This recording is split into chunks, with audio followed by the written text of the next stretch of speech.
నమస్తే, welcome to లక్ష్య media. త్వరలోనే టీఎస్పీఎస్సీ నుంచి నోటిఫికేషన్ రాబోతా ఉన్నది.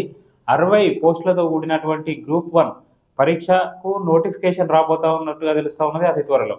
అయితే బీఆర్ఎస్ ప్రభుత్వం, గత ప్రభుత్వం ఉన్నటువంటి బీఆర్ఎస్ ప్రభుత్వం హయాంలో వేసినటువంటి 504 పోస్టులు ఏవైతే ఉన్నాయో అవి వివిధ కారణాలతోని రద్దయినటువంటి విషయం మనందరికీ కూడా తెలిసిందే.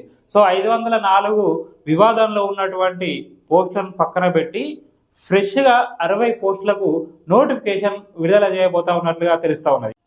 ఇన్ని రోజులు ఎప్పుడు టీఎస్పీఎస్సీ బోర్డు ఏర్పాటు అవుతుందా, ఎప్పుడు మా బతుకులు మారుతాయని చెప్పి ఎదురు చూసినటువంటి విద్యార్థులకు చివరికి ఒరిగింది ఏంటిది అంటే, వివాదంలో ఉన్నటువంటి 504 పోస్టులు ఎక్కడ, 504 పోస్టులు ఎక్కడ, 60 పోస్టులు ఎక్కడ?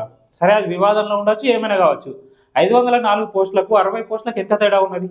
ఇప్పుడు 504 పోస్టులను పక్కన పెట్టి ఈ 60 పోస్టులకు నోటిఫికేషన్ విడుదల చేస్తే విద్యార్థులందరూ కూడా ఇన్ని రోజుల నుంచి ఎదురు చూస్తూ వాళ్ళకి ఏం ప్రయోజనం ఉంటుంది చెప్పండి?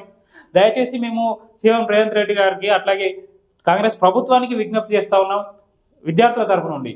అది వివాదంలో ఉండని, ఏమైనా ఉండని, మీరు కాలయాపన చేయకుండా వాటి సమస్యలను పరిష్కరించి మొత్తానికి కూడా నోటిఫికేషన్ అయ్యండి. మళ్ళీ ఇప్పటికే ఆల్రెడీ మీరు చూసిండ్రు, మొన్న స్టాఫ్ నర్సుల విషయంలో ఎంత కన్ఫ్యూజన్ ఏర్పడ్డది.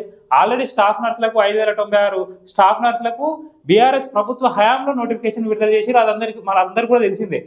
కేవలం వీళ్ళు తర్వాత వాటికి కొన్ని యాడ్ చేసి ఇప్పుడు మొత్తం కూడా కాంగ్రెస్ ప్రభుత్వ హయాంలో నడిచిందని చెప్పి చెప్తా ఉన్నారు. ఇప్పుడు మళ్ళీ కేవలం 504 పోస్టులను పక్కన పెట్టి ఇప్పుడు 60 పోస్టులు వేసి నోటిఫికేషన్ విడుదల చేస్తే ఎవరికి లాభం? దీని ద్వారా ఏమైనా ప్రయోజనం ఉంటుందా?